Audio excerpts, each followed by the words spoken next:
Hey, good morning, everybody. This is Miss Nichols. Oh, there it is, waiting for my slide to show up. So today is Tuesday, October the 20th, 2020, and this will be our reading lesson for this week. So most of you all have paper packets of the story we're going to read together today. I will also make them digital available for you. So our I can statements for this lesson, the first one is I can identify letters. So we're going to work on identifying a couple letters, uppercase and lowercase, and work on letter sounds. And then we're also going to work on I can identify vocabulary. So work on some of the vocabulary words in our story. And last, we're going to answer questions about a text. So after we read our story, we're going to answer some questions. So our first vocabulary word is go. So go usually means like a movement. So it can be I go to the grocery store. Or maybe if you have a cat that's on your computer, you might say go. That means for them to move. So it's a word that has movement.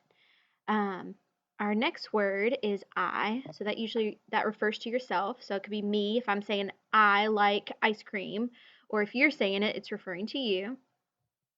And then our third word is make. So in our picture, our person is making something with a nail and hammer, but you can make something out of Play-Doh. You can make food. It's just the process of making something. Oh, there we go. So our next vocabulary word is how. So this is usually used in like a question. So our guy's sitting and he's got a question mark. He's thinking. So he might be thinking, how do I get ice cream? Or how do I get sunshine? It's a question. He's thinking about how things work. Our next word is ball. So this is just a picture of like an outside ball that you would play with that you could bounce on the ground. And then the last one is or. So usually with or, there might be like two different things and you're saying this or this. So I might want, let's see, here's a picture.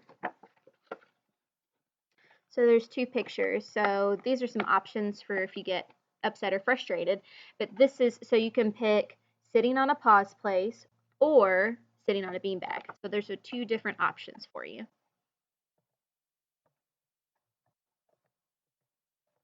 All right, and our letters for this lesson are, the first one we're going to look at is G. So this is an uppercase G and a lowercase g. It's really good for you all to go through and practice these. I know I sent home some flashcards. Write those on flashcards and practice. So we've got G, and we've got I, M, H, B, and O. The next thing I want you all to do is focus on the letter sounds. So you could go through and practice. So J, G, G, green. I, igloo. M, mom. H, horse. B, bee. Ah,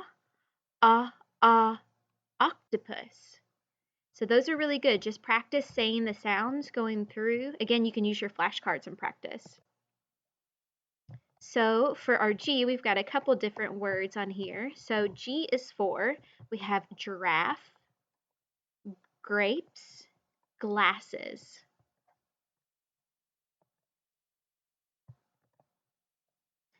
I is for igloo, iron, ice cream. M is for mouse, monkey, moon. H is for heart, helicopter, horse. B is for bee, banana, balloon. O is for octagon, owl, octopus. All right, I'm going to go ahead and share our story.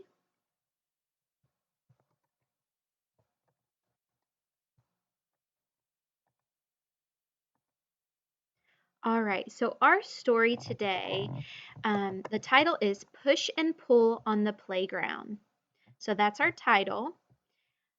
Now, right down here, we have our author. So it says by Sarah Moore, and that's who writes our stories. So she writes with words. So she might write it or she might type it.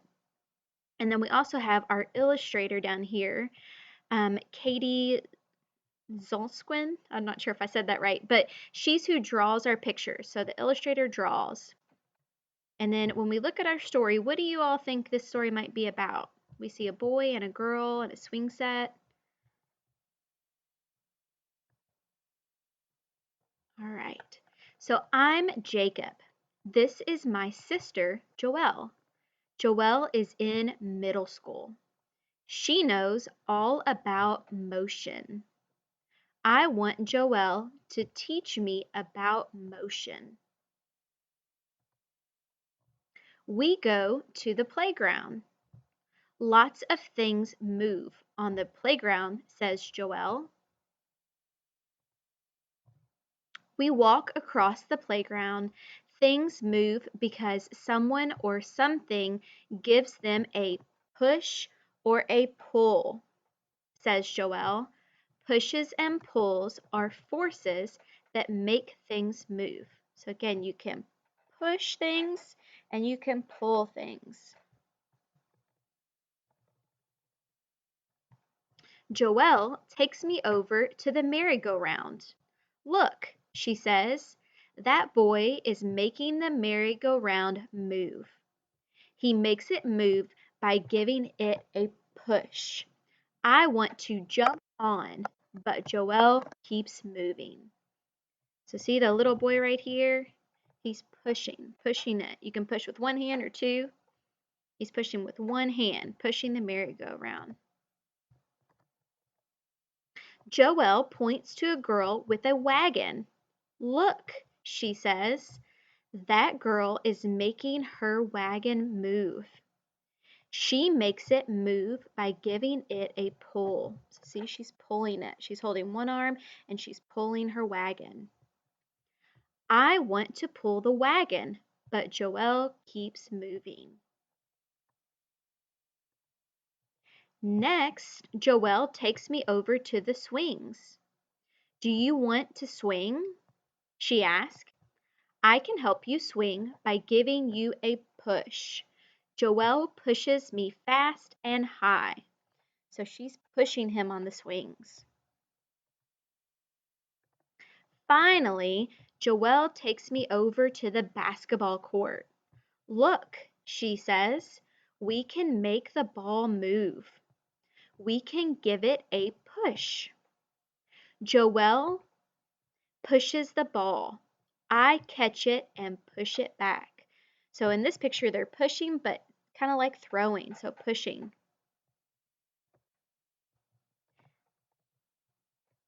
Now that I know about forces, I can use them to make things move with a push or a pull.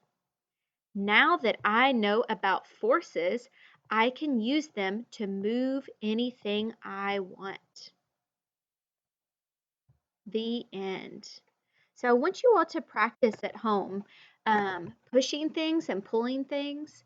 So do this at home, and just when you're doing it, maybe parents can help, helping identify. So maybe you have a younger sister or brother, and you're pushing them in their stroller. Um, or maybe you're playing a sport or basketball, or you're playing with a ball, and you can push it away from you. Another thing you might have is like she had a wagon. You're pulling. Just practice identifying, pushing and pulling. So I'm going to go ahead and go into our comprehension questions. So our first question says, what does Jacob want to learn about? So Jacob was the little boy. So what did he want to learn about? So our options are motion, senses, or animals. So if you don't know what the answer is, you can go back and reread the lesson. So that's called repeated learning. And go back through and look and see if you can find the answer. What does Jacob want to learn about? You can also do something called system of least prompts, and this is for parents. So what you would do is you would first offer what they call a verbal prompt. If you might give your child the time in the beginning to answer, and if they don't, so you ask the question, what does Jacob want to learn about? And if they don't answer, then you can start by asking verbal prompts. So you would say, Jacob wants to learn about motion, moving. Can you find motion? And then that's a verbal prompt. If they need to go up to more, you might start with a gesture or a model where you point to motion and then have them point to motion. If that's not effective, then you can go to what we call a partial physical prompt, where that might be you're kind of help guiding them where they find that answer. And last, if they still are struggling, you can do a full physical prompt, which is just hand over hand motion. Jacob wants to learn about motion. Um, you can also take these choices and only use two. If three is too much, use two choices. If it's too easy, you can have it be an open-ended question. So don't give any answers and just ask, what does Jacob want to learn about? And see if your student can give you an answer. So those are really easy ways to make it a little bit easier, a little bit harder, and then have some different prompt options. So we know from our story that Jacob wants to learn about motion, right? He's wanting to learn about pushes and pulls, and that's called motion. All right, our second question is where. So remember we're talking about like where something takes place. So where do Jacob and Joel go? So where are they in our story? So we have library, playground, or restaurant. So remember, you can go back and reread your story, look at the pictures. You can also do some of the prompts. But we know that our story, after we go back and look, is about a playground. That's where they were. They were looking at different kids on the playground, pushing and pulling. All right. Number 3, what makes things move? So this is a really big question. So parents don't be afraid to offer some prompts or supports. And you might need to go back and highlight some of these really important words. So what makes things move? So our options are force, length, or temperature. So we're going to go back and we see that it's force. And again, the more you practice a text, the better it helps with comprehension. So don't be afraid to read it a couple of times. So number 4, what does the girl do to her wagon? Again, go back and look at it if you're struggling. Even practice it. Maybe you could have somebody show pulling or pushing and having the student identifying which is which. So we know that for a wagon, you have to pull. I'm trying to make sure you can see my arm. So we're pulling something.